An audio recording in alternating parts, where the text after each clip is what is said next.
Ladies and gentlemen, welcome to the VoTV Primetime Show. I'm your host, Nelson Mike Medamo Murioki. Today, it's a beautiful Monday afternoon here in the East Coast. Wherever you are, those who are in Kenya, it's evening, 9:30 p.m. Those who are in Gulf countries, it's 9:30 p.m. Those who are in America and Europe, it's different time zone. Welcome, welcome, welcome. Today, we have special guests and we have special cases that we are going to feature today. Now, the main story today is a story of our sister, Julia Wamuyu, who you have all seen. I posted the story on Facebook page that she has been missing for 7 months and she was found dead. My guest today is the biological brother, the one and only Paul Maina. Paul Maina ni bradake. Yes. Julia Wamuyu. Paul Maina, tafadhali karibu. Thank you very much. Jiintroduce na uambie viewers uko upande gani tafadhali. Mimi naitwa Paul, brother ya Julia Wamuyu, na niko upande wa baridi saizi. Paul, hebu tuambie lakini nyumbani mmetoka wapi? Mmetoka wapi nyumbani Kenya? Mmetoka which area? Tumetoka upande wa Nyandarua, county number 18. A place called Ulkalao Shamata. Shamata Kirema. Shamata Kirema. So Nyandarua County, Shamata Kirema. Okay, thank you. Again, those who are tuning in, welcome. This is a very it's going to be a very intensive show. Today I'm hosting the brother of the one and only Julia Wamuyu, our sister who has been found dead in Saudi Arabia after missing for 7 good months. So tuanzia wapi? Paul, Julia alitoka Kenya when? Ilikuwa mwaka gani? Aliweza kutoka Kenya 2019. Alitoka huku. 2019. Yeah, 2019. 2019. Okay. Na Julia akona watoto, ameolewa. What's her status? Julia akona mtoto mmoja saizi uko form 4.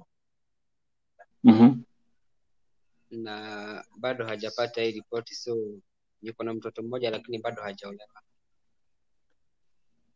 Okay, again, welcome to VoTV Primetime Show. This is a special edition featuring the story of our sister, Julia Wamuyu, missing for 7 months in Saudi Arabia. Then finally, she was found dead. Today, I'm here with the family.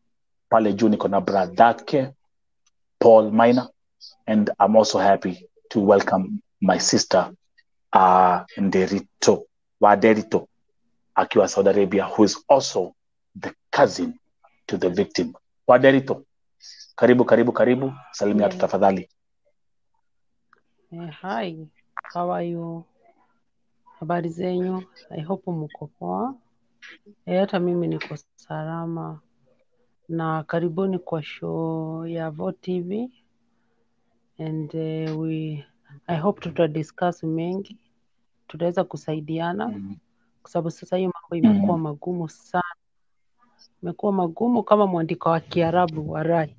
Mtu anashindwa utaanzia wapi, utamalizia wapi.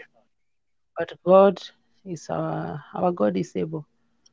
We will fight this fight and we will find the victory finally. Oh my goodness. I like the way you said it. Hii mambo imekuwa magumu kama maandiko ya Kiarabu.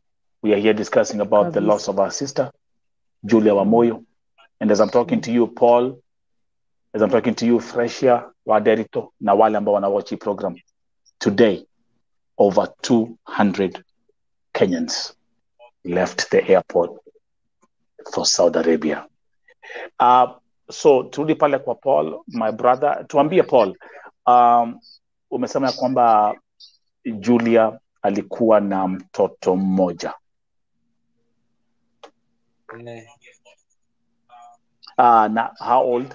Julia kuna mtoto mmoja sasa. Ako how old wa mtoto? Ako na miaka mingapi? Ako 17 size, 17 years. 17. Okay. Wow. Yeah. Again, those who are watching, background information. Let me actually bring the slide into our waweze kuelewa who we are talking about. If you haven't seen this story on my social media page, let me introduce to you who we are talking about. Huyo ni dada yetu, our sister Julia Wamuyu, went missing for 7 months, and now she has been confirmed dead. Let's also welcome some of the viewers. Kuna Moses Kokach, welcome. Rashford Fabio Mayaka, tuned in from Donholm, Kenya, Nairobi. Jen Kavera anasema, let me actually put these comments kwa screen. Moses akisema, sorry for your loss, may God give the family strength. Tuko na Susan anasema, hello guys, I'm watching from Saudi Arabia. Kuna Fatma Nasmi, you welcome my sister, anasema wanajiuliza kwani tulikosea wapi huko Saudi Arabia, aki watoto wetu wanaishia huku Saudi Arabia. Mungu asikie maombi yetu na machozi yetu. Paul, wewe ukiwa brother yake Julia, ukionea picha na tukijua sasa tukiongea nawe hapa hayuko, how does it feel? Unasikiaje? Yenyewe ni maumivu, lakini sasa itabidi tu sasa tumekubali matokeo, manake hiyo ndio tu njia. Ndio ni ngumu sana mtu kama huyu kufia upande kama huo, manake saa hizi kama angekuwa hapa ingekuwa ni at least, lakini sasa itabidi tu tumekubali matokeo. So waje tuanzie hii story. Maina wewe uko Kenya, Waderito ako Saudi Arabia. Waje tuanzie na Waderito. Waderito, uliniandikia hii message jana. Tarehe 10 September nilipost story ya Julia Wamuyu nikisema kwamba she is missing. When did you get the information ya kwamba Julia is has passed away na muliambiwa ako wapi? Okay, Nelson, let me say that hiyo information nilipata kutoka kwa my cousin anaitwa Joel.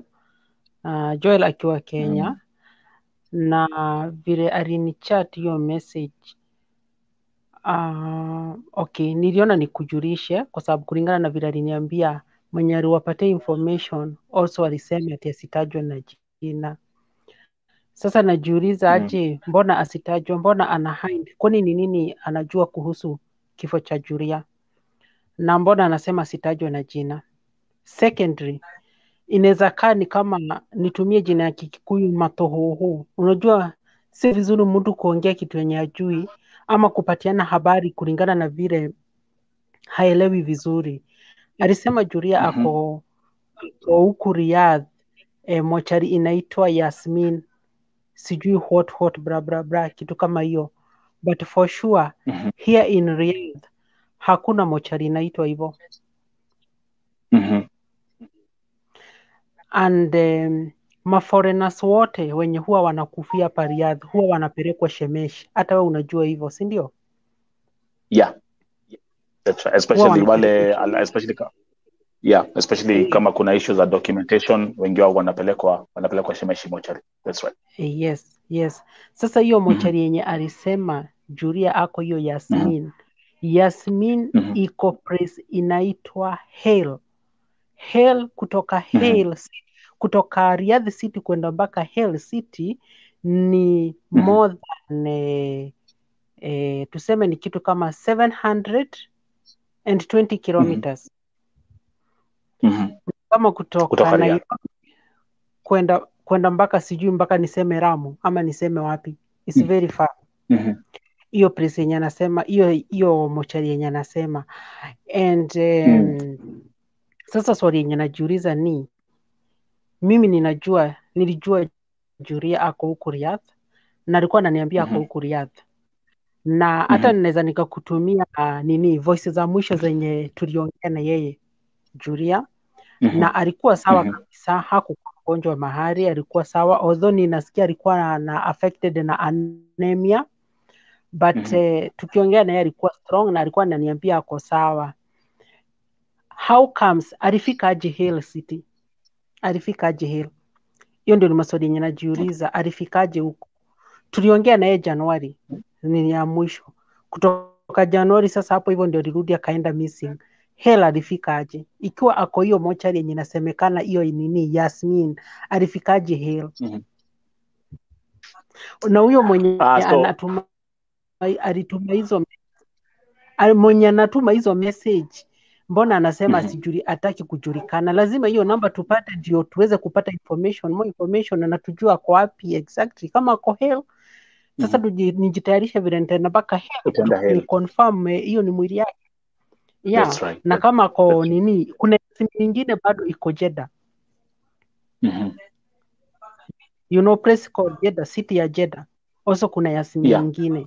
So lazima apatiane information correct. Unajua sasa hizo ni safari ndefu, yani it's a very long journey.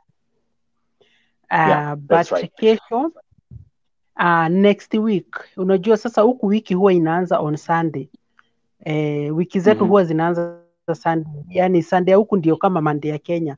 So on Sunday ninataka nitaenda kwa Kenya Embassy ndio waweze kunipatia barua barua yenye ninaweza nikaenda nayo Shemesh. Lazima ni confirm Shemesh kama ako huko. Anaweza kuwa maybe ako Shemesh, you doesn't know. Sasa nitaenda kwa Embassy ndio wanipatie barua, alafu ndio niweze kwenda Shemesh ni confirm kama ako huko.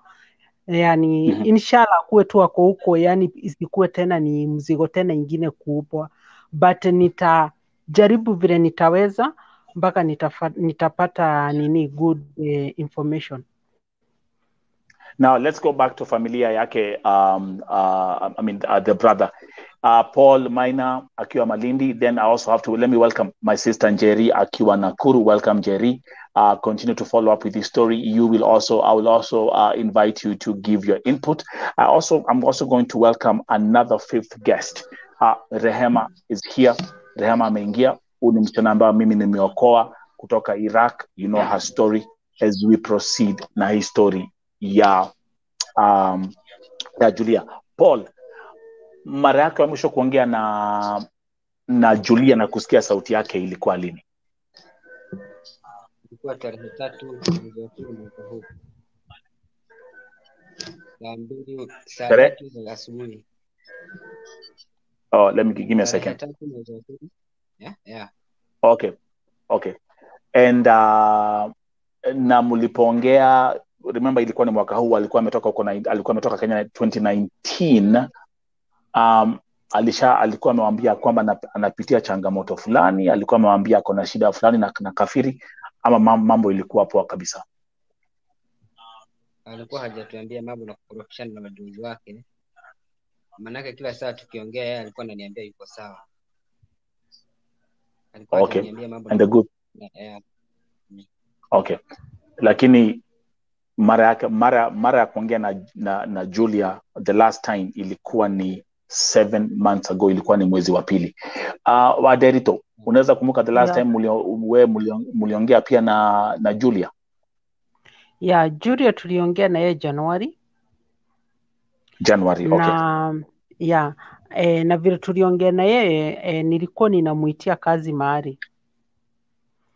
Okay. Na hiyo kazi ilikuwa ni kazi ya Egyptians, watu ninafahamu vizuri, familia mzuri, so na walikuwa wanalipa vizuri, nikamuelezea. So akaniambia presi yenye ako wamemchelewesha kiasi kupata mshahara, wajamlipa bado, but akipata tu mshahara ataweza kutoka.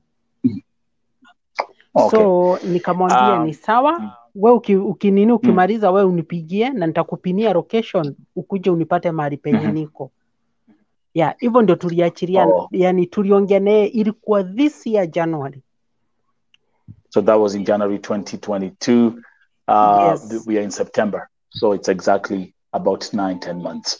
Now, there's something also pia before ni rudi kwa Paul, bradake, Waderito, unajua mambo za Saudia, unajua mambo za kuwa kwa contract ama kukosa kuwa kwa contract. So just to make me understand, na wale ambao wanawatch hii program ya leo, was Julia alikuwa kwa contract ama hakuwa kwa contract? Julia hakukuwa kwa contract.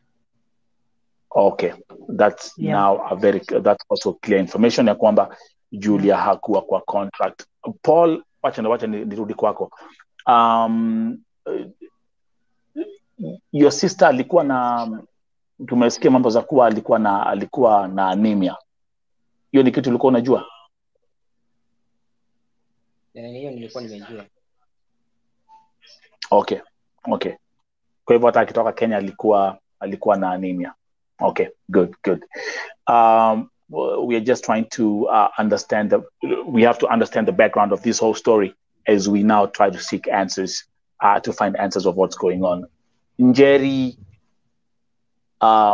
welcome. I would like you to speak, but I would like you to unmute your microphone. Utupatie input ukiwa kwa sababu uko Kenya. Yale ambayo umesikia so far about our sister Julia Wamuyu. What do you have to say? Hey guys, first nasema condolences to the family. It's not easy. It's another day still we are discussing about people being dead. And I feel the government is too silent on this one. Because definitely as much as tunasema watu wasiende, kuna watu bado wako huko. And still they are going through all this trouble. Umeona? So we are still tunasema wasiende, but how are we protecting those who are there already? How are their lives safe? Yes. How are they protected? That's right. Yes, how are they protected? Because as much as wale, like I had a friend amerudi juzi recently from Saudi, but aliniambia it's not easy being there. She's been there several times, coming and going, but it's not a conducive environment for living in. But by the end of the day, she has to look, she has to survive, she has to get that money.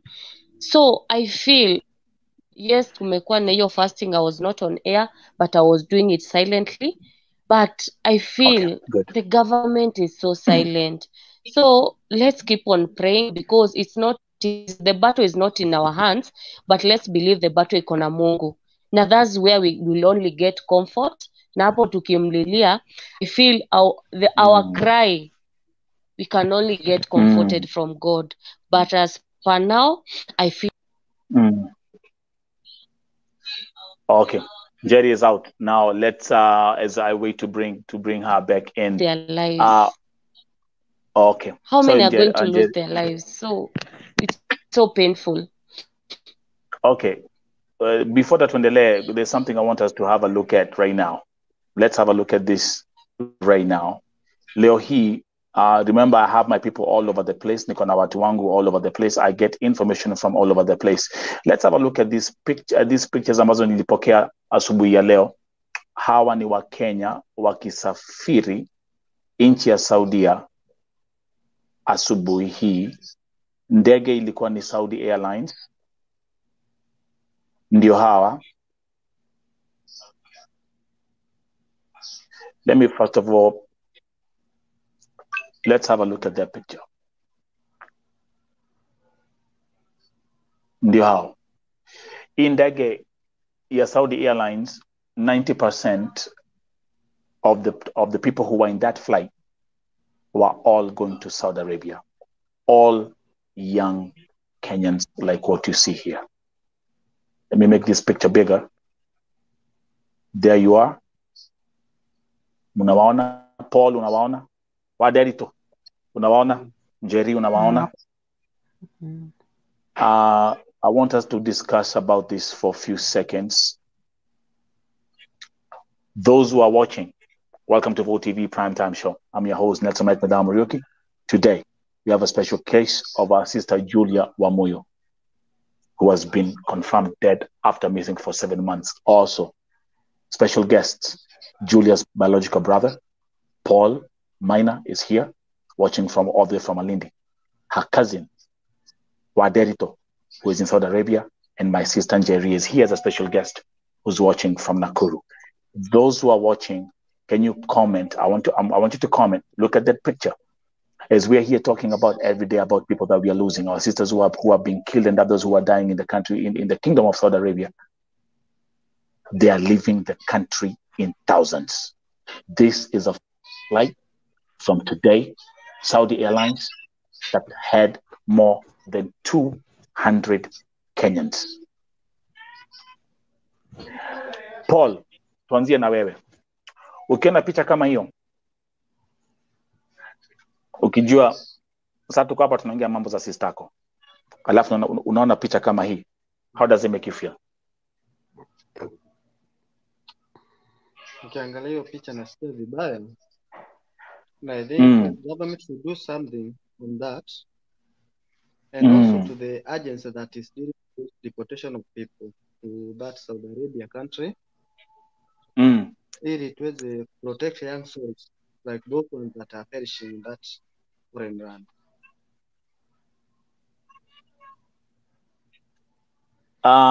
Wajua, the thing is, on one hand, nimekuwa nikisema hivi for the longest time, the issue of Saudi Arabia is a double-edged sword.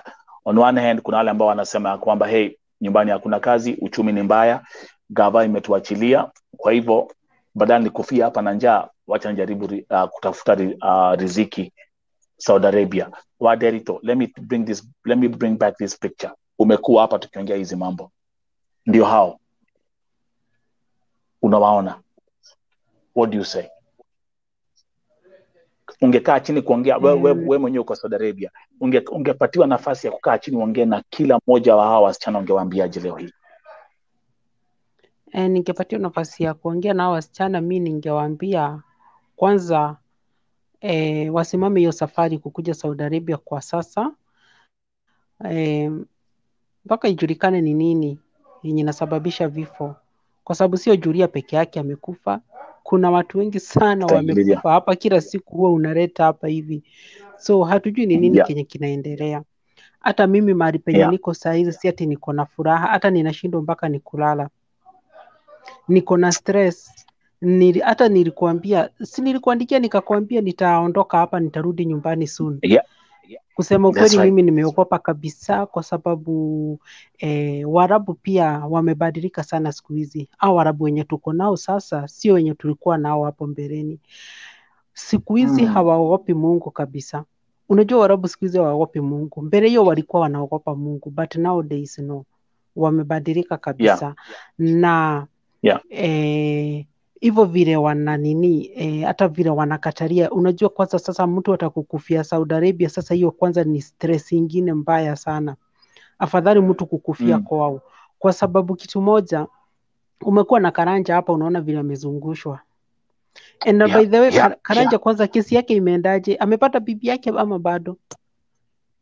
So the last I'll give you an update. By there alikuwa ingia hapa akiwa guest, lakini let's see vile kunaendelea.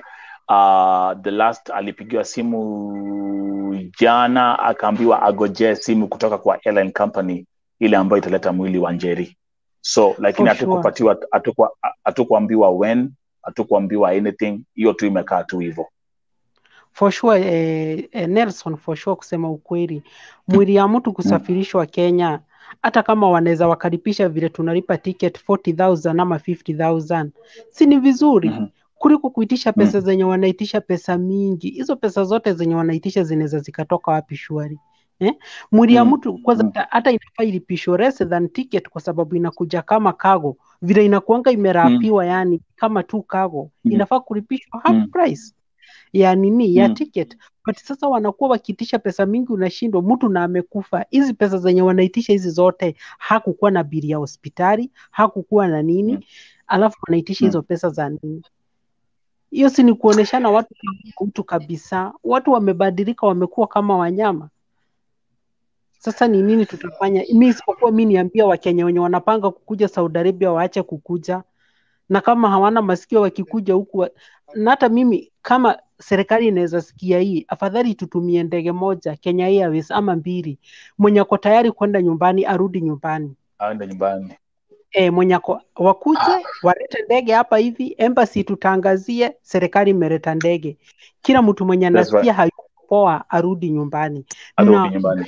Ifunge kabisa kabisa completely. Ile kufunga siri yenye unafunga siku 2 3 wiki moja wamefungua, wafunge kabisa safari za kuja Saudi Arabia, kwa sababu sasa hii imekuwa ni too much. Watu wanauliwa kuuliwa. Kwani hata mbeleni wakati hakukuwa na hizi mambo za kukuja Uarabuni, si watu walikuwa wana survive? Watu walikuwa wanaenda wanafanya kazi vibarua za mikono na wana survive. Sio lazima ati mtu akuje ati Saudi Arabia ati ndio nini atajiriki ama apate pesa. Ni mambo mingi sana by the way tunaweza tukafanya Kenya. Sio lazima tukue ati tuko huku. By the way, let's read the comment. Yeah, my sister Shix J, welcome. I appreciate you, my sister. And by the way, again, if you want to contact Vote TV, angalia kwa screen, there's the Vote TV WhatsApp number. If you want to contact me through Vote TV for an interview or to report a case, the number is right there. +1 571 361 3104. Angalia kwa screen kama uko na kesi ama kama you want to come here as a guest. The number is right there. Let's read e-comment here. Shix J ambaye anasema Kenyans are traveling a lot of them because they buy girls at a cheap price. The demand is high. They can't afford the price of Philippines and Indonesians.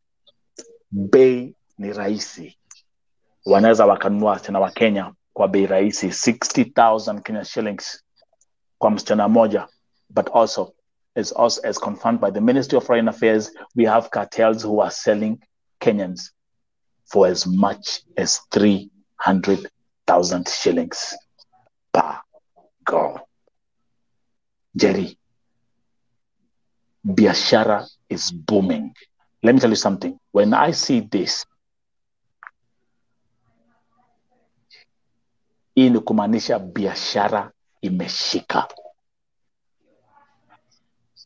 Kwa hivyo, when it comes to the agents, all they are worried about and what they are concerned about is the money.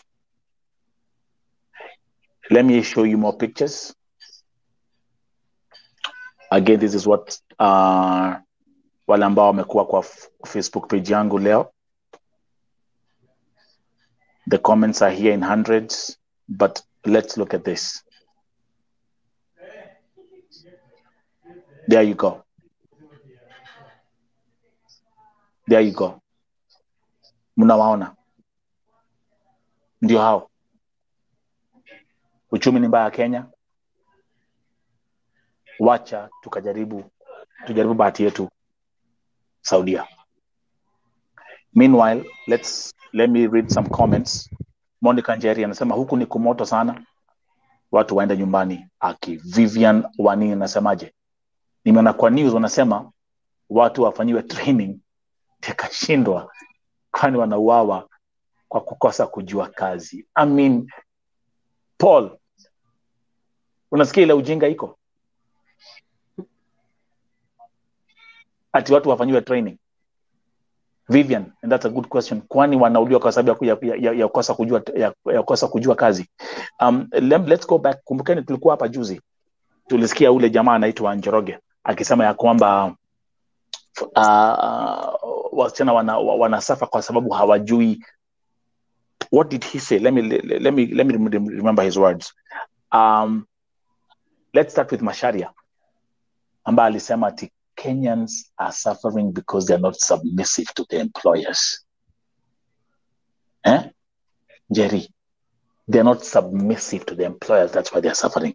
That's the permanent secretary of the Ministry of Foreign Affairs akisema hivyo. Secondary.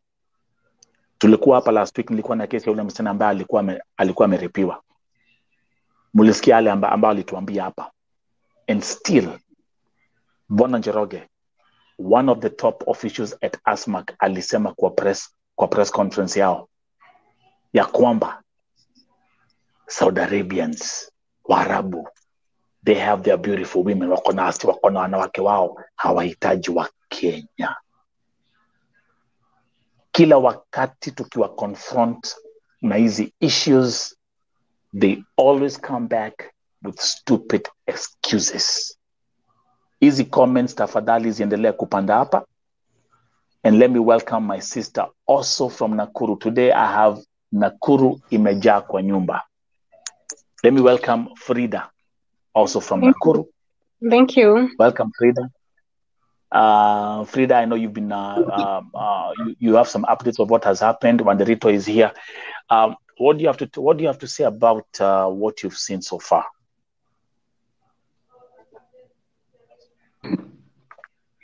Here, our Kenyans, this is a flight today heading to Saudi Arabia. Over 200 ladies were in that flight.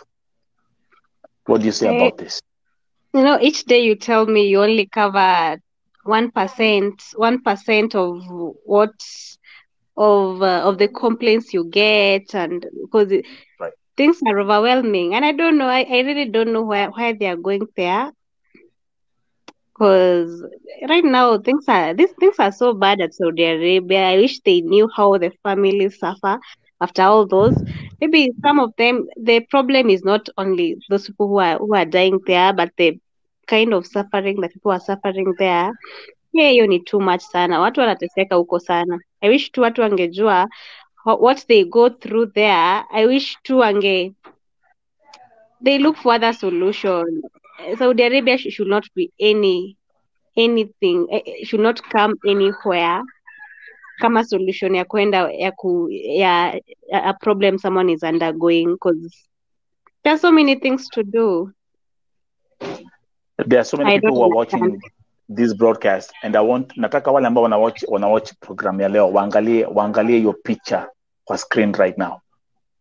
Huyo ni Paul Maina, sister yake amekufia Saudia. Huyo ni Waderito, kazini yake amekufia Saudia. Huyo ni Frida, kazini yake,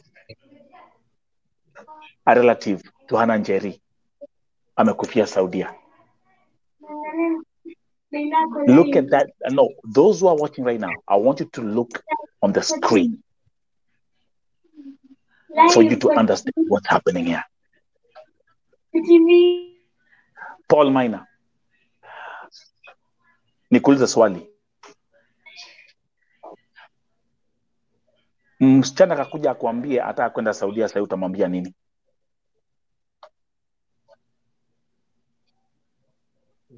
Yeah.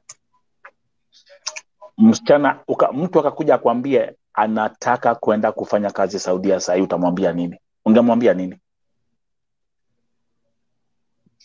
Ningemwambia hata maanake sasa hata wakienda huko wanatupa kazi ngumu. Maanake saa hizi hali si nzuri, hata pia wakienda kule bado matatizo yako huko nyingi. Wow. I think we have another guest who wants to join the show. Let me see who it is, but the camera is not working.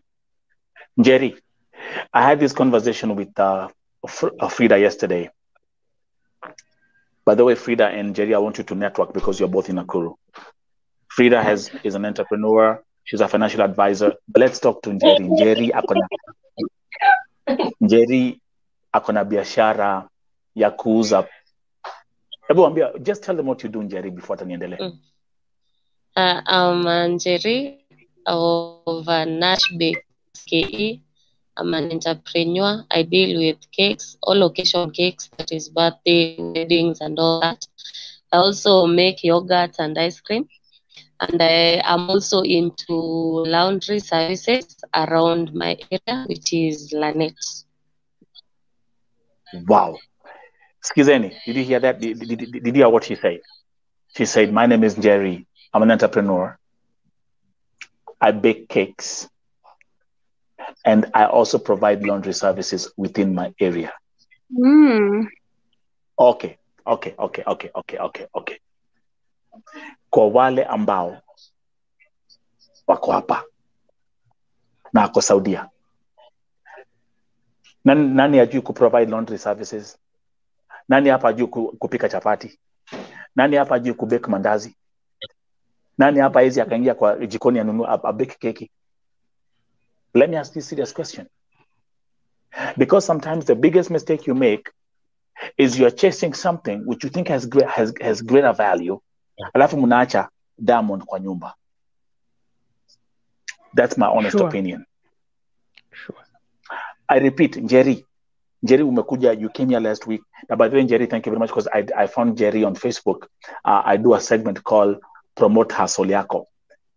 Waderito. Already a keki. Very good. Anauza keki. Njeri, just talk to these Kenyans. Look at them. Talk to them. Speak. Hey. If you went to the airport right now, what would you tell them? Yes. First thing I would ask, are you normal? Muko normal? Because that's the first question I'll ask. Muko normal? Because hata leo kwa radio nimesikia that the agency hawana kazi na nyinyi. The moment umeshaingia Saudi, they are done. It's a done deal. So is that money worth your life? Is that money worth your life? As in, huwezi keti chini. But I've come to realize, God forbid, or rather Mungu anisamehe, people are lazy outside here. Watu ni lazy. Watu wanataka kukuwa spoon fed. As much as you empower them, they want you to spoon food them. Ati you empower someone, the next minute, can you employ me? Go fast and practice, because as it is, hata huku nje unaambiago 3 years experience. Not that I have a degree in something very different, sociology. But I've done CPA. I think I have several. Today I was looking at my papers and I'm like, I'm so much qualified kwa hii industry, but what do? I go back to the drawing board. Sina kazi, sijapata kazi. That's right. You see, sijapata kazi. I've tarmacked for 4 years, and we had to sit down na hubby. Nimwambie Lakila, hapa ndio kunakaa hivi. Things are tough. But akaniuliza, what are you good at? I love this conversation. What are you good at? Keep talking. And then akaniambia, he saw that I love baking. We bought our first oven. And he was like, now you can start. You see? And from there, I took it upon myself. He took me to school for like 1 year. I felt it's enough. I want to go back to use my hands and make money. But it starts from here. First thing first, I come from an entrepreneur family. My mom used to hawk things for us to survive. In this Lanet area, he used to hawk things for us to survive. Until now, we've survived from her skills, or rather entrepreneur mind. And that's what we are 5 kids. And we are hustlers. I'll call ourselves hustlers because we have our papers. But hakuna kazi. What do you do? But one thing, I thank my husband. Rashedi, yes. Yes. Just put up. Yes. Just abokinyira how. There's something I want to speak to all the viewers who are watching here, and I'm going to look at you in the camera.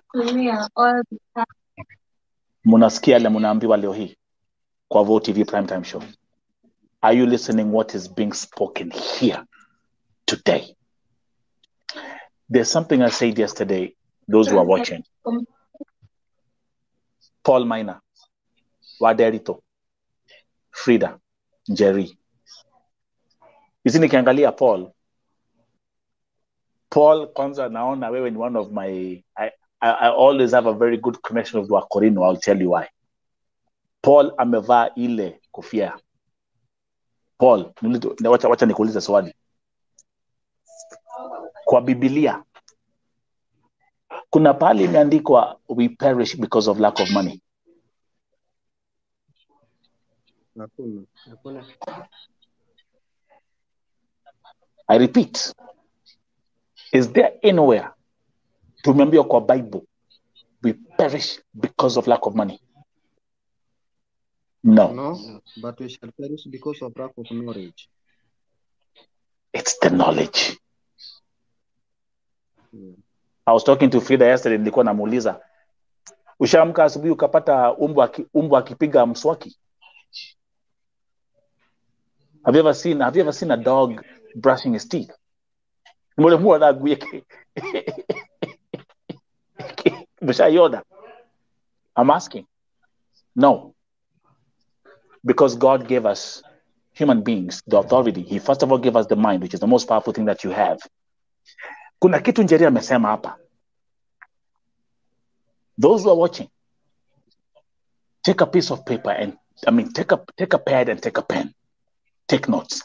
Njeri amesema niko na degree ya sociology, niko na sijui CPA, niko sijui na Mutura or something, niko sijui na Maembe faculty.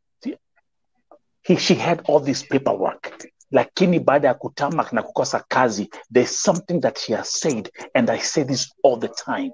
I had to go back to the drawing board. Na kusema sasa ni kuchora. And the question you asked yourself, Njeri, is what are you good at? Now, everyone who's watching here, nataka uandike kwa comments, kwa chat. Leo umekuja shule. Faderito, Frida, Njeri, Paul, and your friend. Nataka muandike hapa kwa comments. You tell us. Tell me right now, what are you good at? One thing. And as you're writing those comments, I will connect that with the Bible again. The Bible never says that money will open a way for you or money will open opportunities for you. No. The Bible says your gift, your GIFT, your gift is what will make way.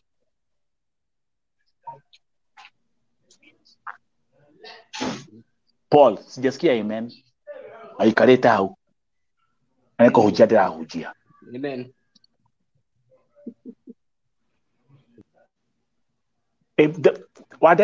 Hakuna pale imesema ati, oh, money will make way for you, oh, money will make opportunities for you. No. It says your gift.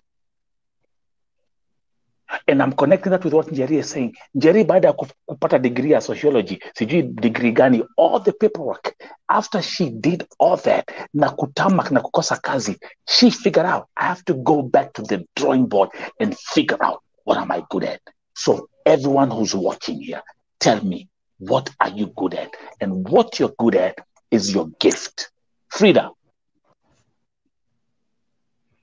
You know, Frida is multi-talented. She tunes on as a guest and watches Vitimbi at the same time.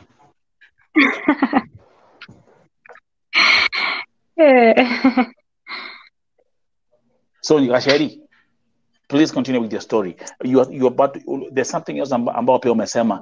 You said, I thank my husband. Hebu anzia hapo kwa sababu hapo pia nitaingilia kwa sababu huku kuna mambo. Basi gomata mkuu tayari hapa. I'll say, let it go on record. I thank Walakila Nyongesa. That's his name. Because, amesaidia huyu msichana. Huyu msichana, amemsaidia. Because one thing, nikioleka, sikuwa najua kupika. He taught me how. Like chapati and all that. In fact, I also cook chapati, mandazi. Yeah. I'll sell them all. Anything that brings me money and has something to do with cooking, I'm down for it. So I'm not limited to what I'm doing. Because one thing, I'm not paying rent. I do everything from my kitchen. So that's right. I tend to develop my kitchen in that standard that this is where everything for consumption comes from it. So one thing, That's right. I had to look at the opportunities that I have, the things that I have that are at my disposal, and work with them, because I've realized I've been giving myself so much excuses that siwezi fanya kwa sababu sina. Whatever you have that time, make it work for you to get. Ile oven nilianza nayo, saa hii naiwekaga kama backup. I had to buy a bigger one. I think is 20 times. 20 times. Listen, is Wala Kalinyongesa in that house? No, he's far away. I live with my kids around. Yes. Okay, so, but now look here. Wait, stop there. Everything, Njeri, you will do, everything you're going to say here, I will break it in biblical terms. Paderito, let me test your knowledge.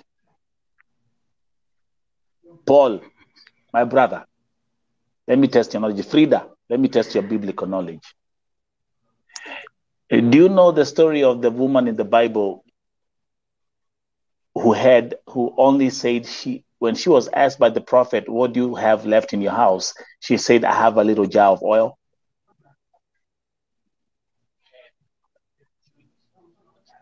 I see crickets. I hear crickets. Prophet Elisha. Okay. Frida ajui. Paul. Ule mwanamke alipoulizwa na prophet akauliza nini iko kwa nyumba, alisema kuna nini? I only have kidogo na unga. Kidogo. Let's go back to Njeri. Njeri, what did you have? All she had was a small oven. But she had to find a way of how that oven can become a bakery. Let me tell you something. A Kenyan who's working as a domestic worker, wale ambao mnafanya kazi mkiwa kama kadama Saudia, you make 800 shillings a day. 800 shillings a day. Those were under contract. Okay, mimi niko America. Sitaki kuambia kwa sababu ya hata hiyo 700, hiyo 800 is like $6. Hiyo ni kombe ya kahawa. Hata siwezi nikapata hata mandazi hii ya Njeri. Hiyo ni kahawa peke yake. Nikiingia hapa Starbucks, that's $6 of coffee. But now, Njeri, 800 shillings a day. You have a mandazi business. You have a pastry business. You're selling chapatis, and we are picking the little things that you're doing. 800 a day.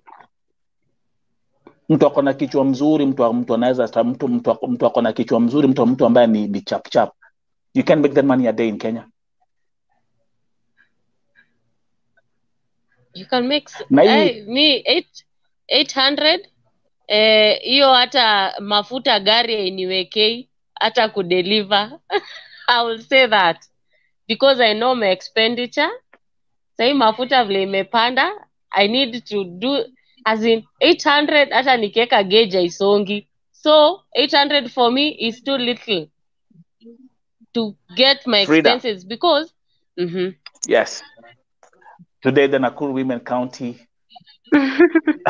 representatives have dominated the show. Hata Wanderito ni wa Nakuru na wana kwa hapa. Frida, yes? Before I ask Nderito, and I'm going to ask you first and then tauliza Wanderito. Then tauliza Paul. Frida, are Kenyans lazy? Yeah, they are, and they don't. Most of them, they don't believe in what they can do. They don't believe in themselves. They don't believe they can. Something good can come out of them. That's the main challenge. Most people are so talented; they can do so many things, but they are still going there nini, and people are talented. People can do so many things. There's so many things to be done, but I don't know. But I believe everything starts from the mind, from the Everything starts brain. from the mind.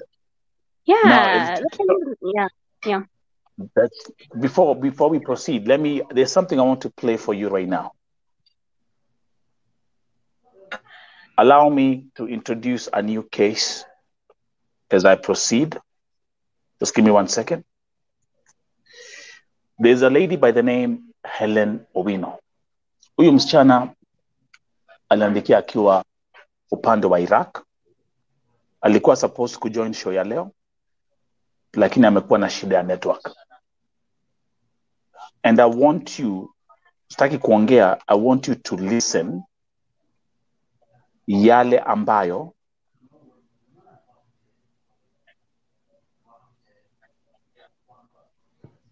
what's going on with our sister. Just give me 1 second.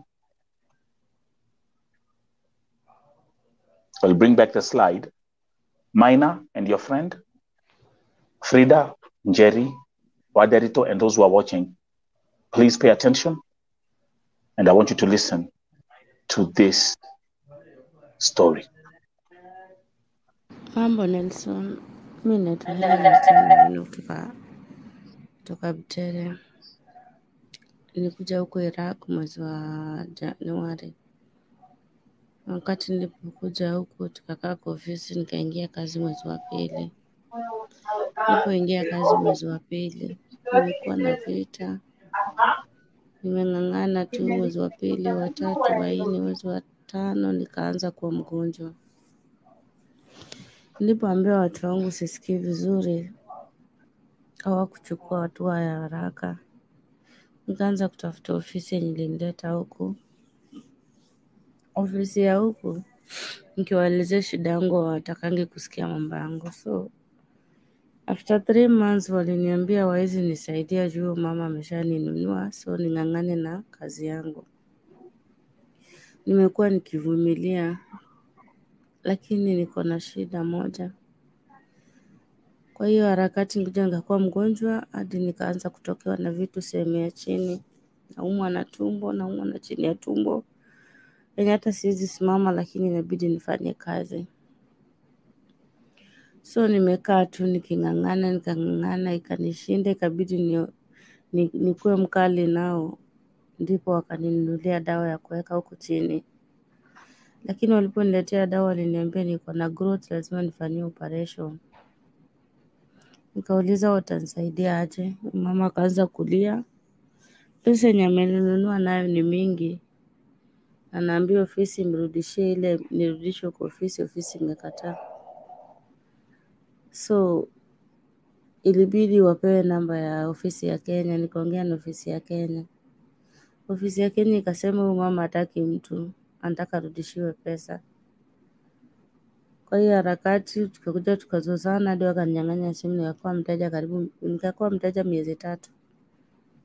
So kukuwa mteja miezi 3, nilirudi nikanyenyekea, ikabidi tena nirudi tu chini. Lakini sasa nilikuwa na survive na ile pesa yenye wananilipa. Nawaambiwa nipeleke nifanye shopping, ninunue vitu 2 3 nikuwe nazo.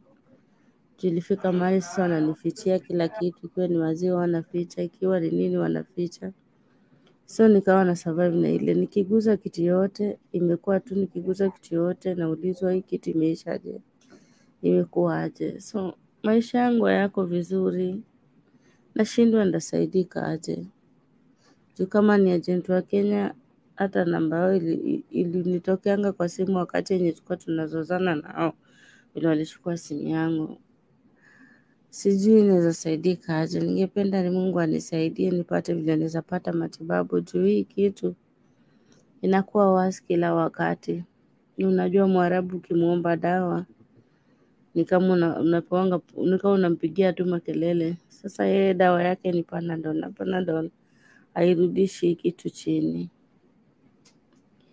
Sijui nitasaidika aje. Niko na growth, na hii growth inaniletea shida kabisa sehemu yangu ya kwenda choo na tumbo. Na hata ikinilemea hivyo siwezi kaa bila kufanya kazi. Nimekuwa nikifuatilia vile mnasaidia Wakenya wa Saudi nchi mbalimbali, na nikaona hata mimi pia niongee shida yangu, mnipe advice nifanye nini. At least ile mtaniambia ndio nitafuata juu kuna watoto wananihitaji, kuna maisha inanihitaji, na nikizidi kuachilia hii growth for 2 years ikiwa inatoka hivi, sijui kama nitakuwa mtu. Naomba tu msaada wenu, mnipe advice nijue cha kufanya.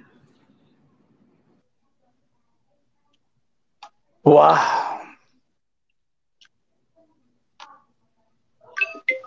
Nianzia wapi? Waderito, let me start with you. Sasa huo Morabu hata yeye naye anasema maneno na pesa, amemnunua pesa mingi. Na je, akaaga dunia anaweza fanya nini? Anaweza fanya nini na yeye? Ndipo sasa ninakwambia siku hizo Waarabu hawaogopi Mungu, sio kama kitambo. Unaweza linganisha pesa na nini na uhai ya mtu kweli? Mtu huwezi ukamnunua. I'm fearful and wonderfully made. Hakuna mtu mwenye anaweza kununua hata na mabilioni ya pesa. Uhai ya mtu huwezi ukainunua. Sasa kile tunasemanga hapo ni angeongea na ofisi imletee msichana mwingine areplace huyu. Ikiwa ni serious, wanaona ni mgonjwa, areplacewe msichana mwingine, alipie huyu ticket arudi nyumbani. Ikiwa yeye hawezi kumtreat, amlipie ticket arudi nyumbani. Hiyo ndio njia mzuri. Na sasa kitu ingine tena nayo Iraq nakwambia ni tricky. Sasa huko hata ndio kubaya hata kuliko Saudi. Unajua huko hata hakuna embassy ya Kenya, hata consulate hakuna. Huyo mtu anaweza saidio ni nani? Nakwambia huko ni tricky. Na watu wanafikiria aje kwenda places zingine kama hizo for sure. Na tumewaambia.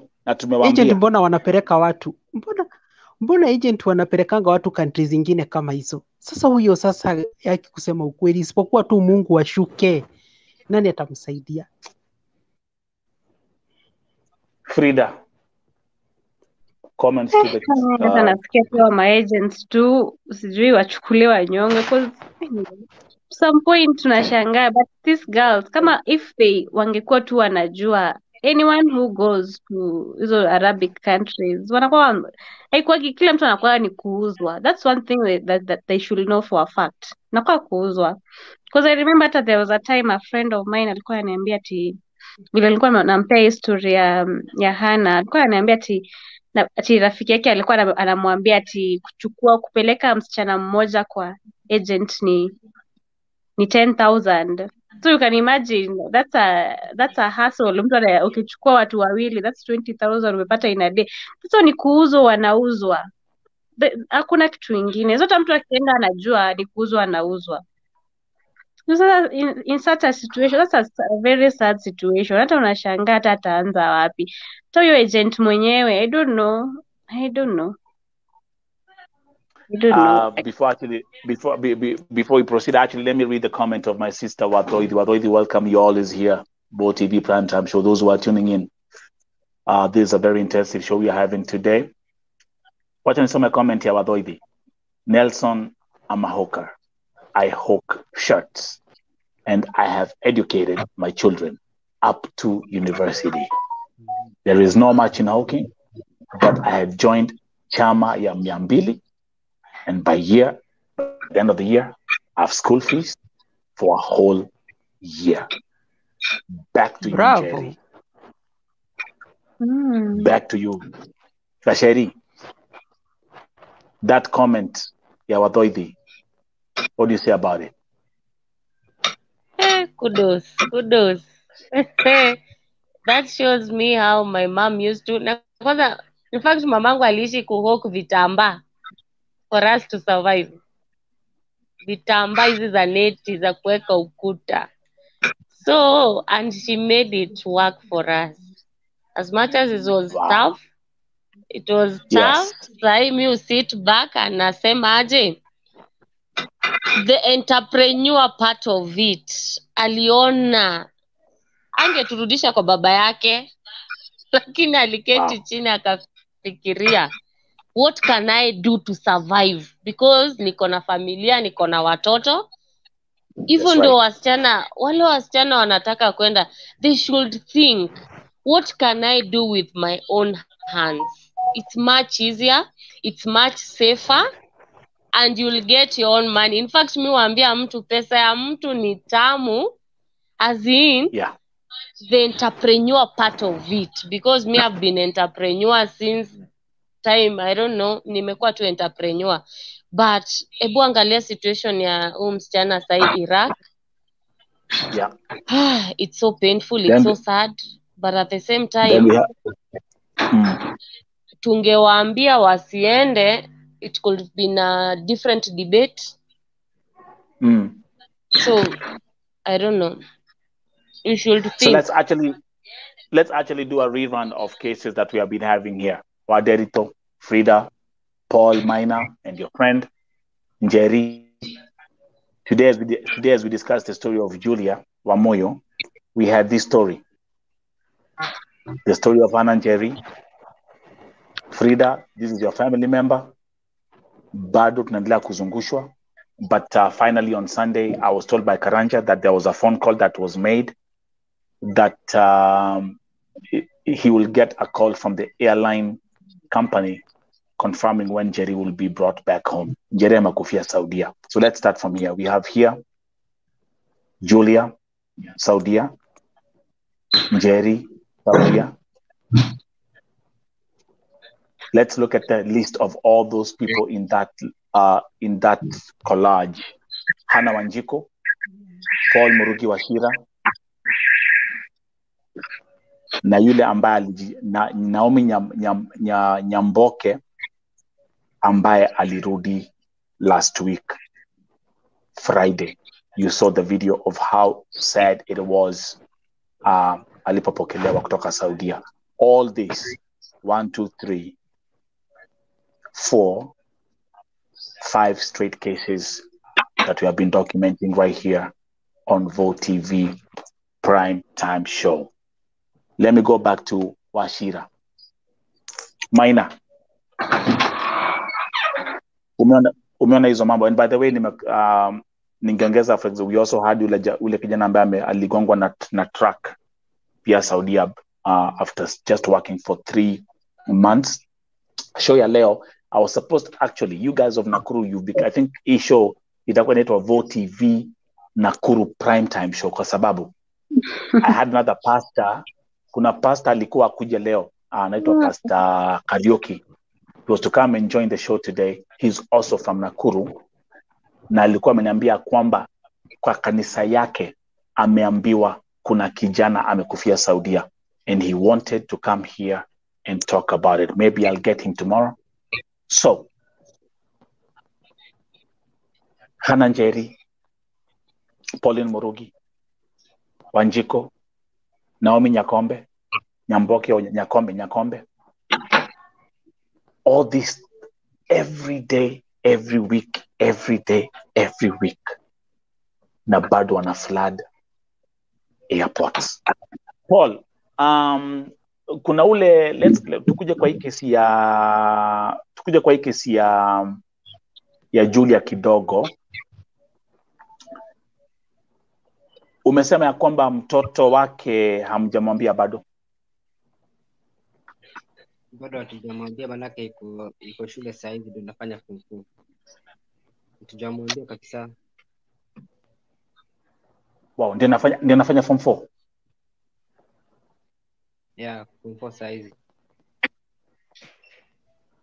Wow. Okay. That's tough.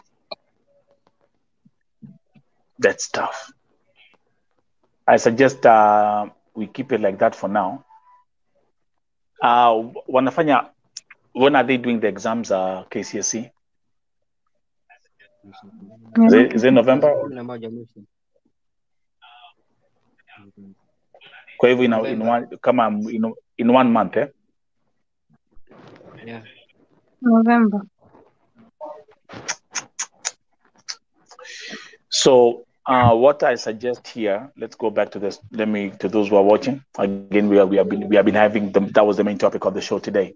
Our sister Julia Wamuyu, who there are reports after missing for 7 months that she's somewhere in Saudi Arabia in a hospital. Amepatikana, amekufa, but we still have to dig out for more information. Waderito, plan vile ulisema tu tukianzia show ya leo. The best thing kufanya ni of course kwenda kwa embassy. Let's start from there. Yes. And for embassy also, I'm scared because they're gonna harass me a lot. So pia nikienda kwa embassy nikuwe na nimeinform hii familia sasa, akina Maina, akina Washira, nitachukua namba zao, yani nipatiane kwa embassy, na wakipigiwa waulize kama wananijua, waseme wananijua, na wapeane majina yangu yote. Hivyo ndivyo kunaendaga, kwa sababu nisipo pia hata namba za babake Julia, kwa sababu nisipofanya hivyo naweza nikashikwa na nirushwe ndani nikiambia mimi ndio nimehusikana na kifo yake. So hata hapo bado ni tricky. Niko na uoga God ataniongoza. It is crazy. Yeah, kwa sababu of course okay. Oh, by the way, something I'm going to do is Minor. Hata before, actually, there's something I want to say here. Wadarito hata before wenda kwa embassy on Monday. Minor uko Malindi. Kuna mtu ako area Nairobi? Yeah? Kuna mtu ako karibu na Nairobi wa family? Yeah, kunao. Okay, what I'm going to say here, and actually Frida, you know how we've done this. Nelson, my cousin anaitwa Joel. Na yeye ndio huwa huwa aliniambia kuhusu missing, vile missing ipo, na nikamwambia ripoti, akaenda kwa foreign affairs, akaniambia alienda hapo hivyo kwa customer desk akaripoti na hajaipatiwa feedback. So nikamwambia aongee na mkubwa wa embassy mwenye anakuwa Kuwait, anaitwa kuna mkubwa wa embassy anaitwa Musioka, anakuanga Kuwait. Yeah. Musioka kuna mali penye redirect ataenda, but hata hapo hivyo bado hasaidika. Sasa foreign affairs, Nelson, sasa foreign affairs haki kusema ukweli, but Frida walikuwa wamekuwa huko wakiwa na karanja. Hao ni watu wa kutuambia kwamba hakuna network juu ya mvua. And this is a ministry of foreign affairs. Njia mzuri yenye ninaona hapa hivi Nelson. Yeah. The better way ni kukuwa na any politician mwenye ako in power now, anaweza akacommand foreign affairs, at least watawaka. Either waende kwa governor, ama kwa woman representative, ama kwa mheshimiwa. Unaona watu watatu hao wataweza kucommand foreign affairs na itafanya kazi. Lakini wakienda bure bila hao politician, hakuna kitu yenye ita happen. Wow. Kwa hivyo Joel ashaenda aliripoti kwa Minister of Foreign Affairs. So what is what we're going to do? Wakati Julia alienda missing, sio wakati Julia alienda missing aliripoti. That was hakuna any action ilitakiwa. Sasa okay, mimi nitajitolea kabisa, mimi sina shida. But sasa hiyo harassing ya embassy, na unaelewa hiyo embassy ya huku Riyadh vile iko, hiyo inaniweka maji bana. Na nimejaa maji. I'll give you just my tip of advice. We always operate from a place of faith and not from a place of fear. So tunajua kwamba God will make a way. So Maina, just my advice to you, tafadhali pigia Joel simu, na pia Wadarito mpigia Joel simu. This is what I'm going to do. Wa make sure ya kwamba either kesho asubuhi na mapema ama by latest Wednesday warudi kwa Ministry of Foreign Affairs now vile nimebreak hii story, kesi kuja kwa Vo TV, it goes global. So that's not even a secret. Wameona the reaction, they know exactly what's going on. This story of Julia Wamuyu is all over the place. Kwa hivyo wa make sure wamerudi kwa Ministry of Foreign Affairs with this update, na ile information ambayo Joel alipatiwa ikisema exactly that jina ya hospitali na kila kitu, hiyo majina yote ipatianwe. Maina, tafadhali connect na wa Derito again, umpatie all the information, tell her majina zenyu, majina za whatever, familia, whatever is needed, ndio akienda pale kwa embassy akuwe ako prepared. Njeri,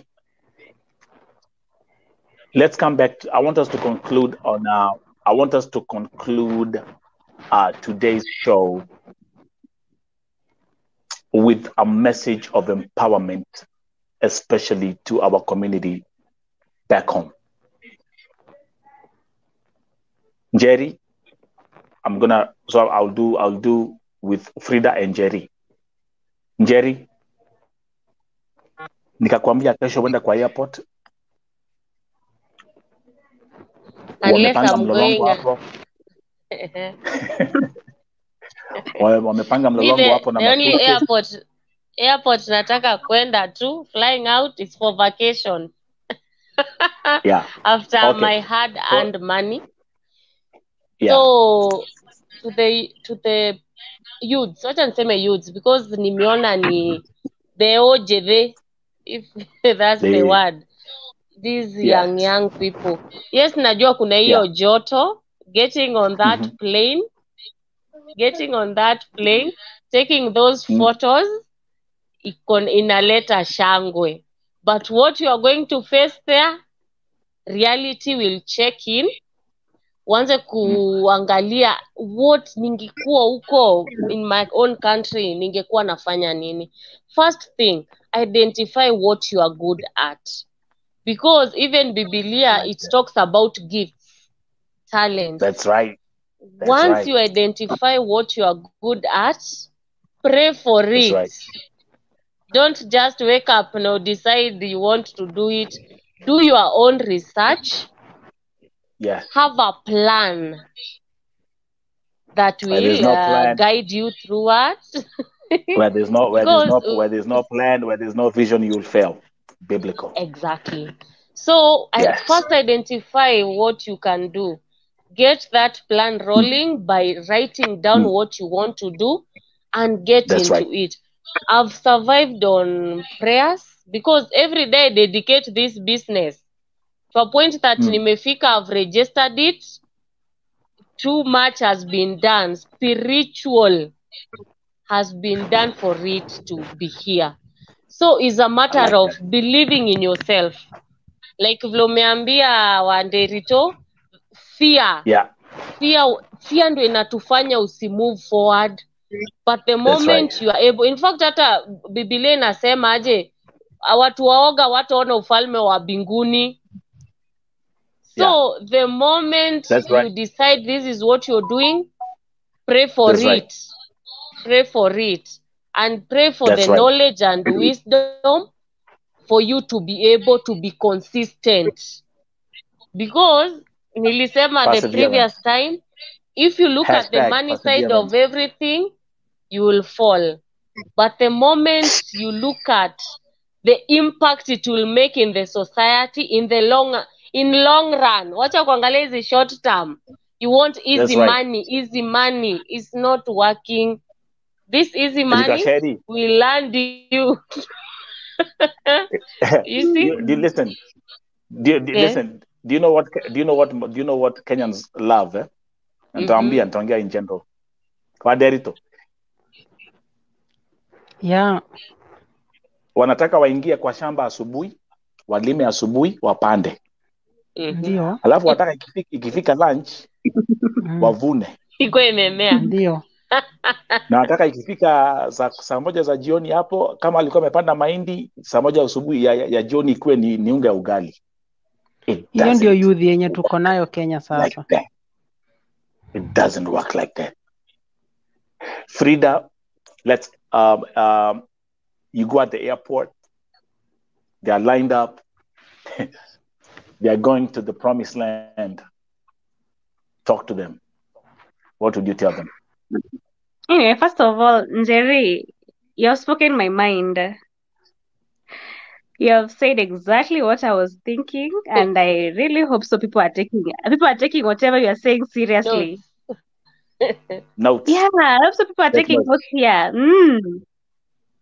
Notes. Because one thing, there's nothing there's nothing easy. There's nothing that comes easily. Yeah. What easy come, easy go.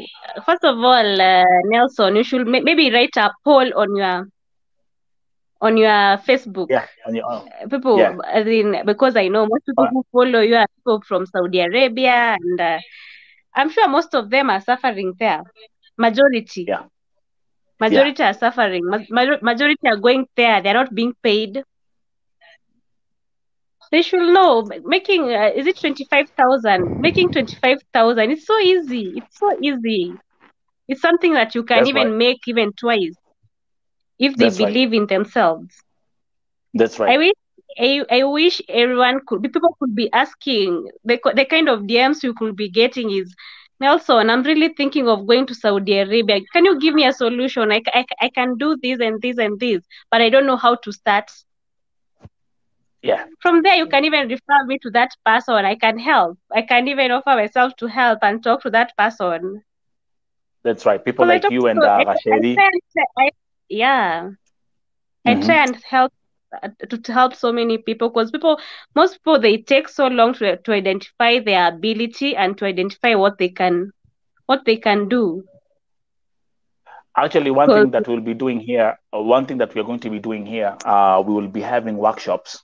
We'll be having these kind of workshops, empowerment workshops, entrepreneurial workshops, educating people of what you can do. There are so many, especially right now with the internet and the growth of the www.com world. I'm telling you, there's so much you can do. The world has changed. This is the best time to be an entrepreneur. You can 10x your income. While you can 100x your income by just using something called a simple smartphone. There's so much you can do. Technology is compressing the computer in something called the smartphone. This is your gateway to wealth. This is your gateway that you are to building a legacy. And we will be having these workshops here on VoTV Primetime Show, because like I said, I'm here chasing my purpose. I'm here leaving a legacy that even 1,000, 100,000 years from now, people will be coming here and looking at what we are discussing today, and they will still be learning from it. Okay? Something I would like to say. Mtu akaniuliza, Nelson, ukaenda kwa airport sahi. Where are the YouTubers? Where are the YouTubers? You can screenshot record this. How you going to mtakuwa na very interesting content ya kesho. Akisema Neredhoni alisema now. If I went to the airport today, mimi nilikuwa Nelson Mike without Muriuki, ungefanya nini? Let me start by saying the first thing I will do ni kutoa mshipi. Nifungue mshipi, niushike vizuri. Niwaambie nyinyi wote kwa ambapo kwa hiyo mlolongo, kujeni hapa niwawekelee 5 togedhiaga hapo ndipo nitaanzia. Then the second thing I will do ni kuambia mtu, before hata ufikirie kwenda pale kwa check-in kwa TSA, tingiza kichwa, nafanya hivi. Ukitingiza kichwa na kuuliza, unasikia sauti ya ndufu uko ndani. Ukisikia ndufu uko ndani, my sister, ujue hiyo ni uji. You have to toa hiyo uji. Hiyo uji lazima tumwage uache hapo. We have to replicate the uji na akili. Kwa hivyo please, inamia motowe, unamisha kichwa pande moja, uji kimwagika, sasa tunaweka akili. That is what I will do. Mimi nikaenda Smike na Muriuki, nikaenda airport siku ya leo. So YouTubers, ilikuwa ni commercial ya leo. You have a lot of content for tomorrow. Mtapata kesho huko. Ndio alikuwa anasema, alikuwa anaongea. Tokware. Anyway,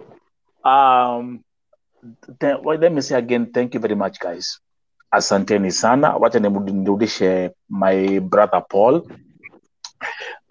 Waderito, thank you very much. Frida, thank you very much. Paul Maina and your friend asanteni sana. And Gasheri, thank you very much, and may God bless your husband. Umemwita nani? Wale Soyinka. Sorry, I don't want to get into trouble.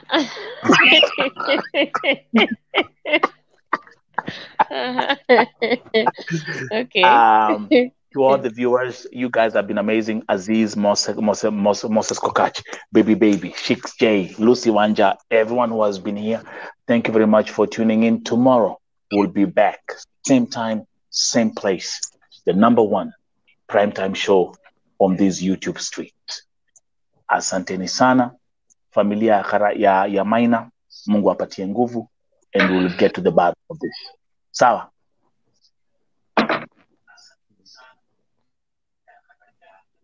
Okay, Paul. Okay, Gasheri. Gaderito. Saudia. Mushkila. Watu wa Nakuru. Have a nice evening. And see you tomorrow. Okay, You bye. too. Thank you. Bye-bye. Bye.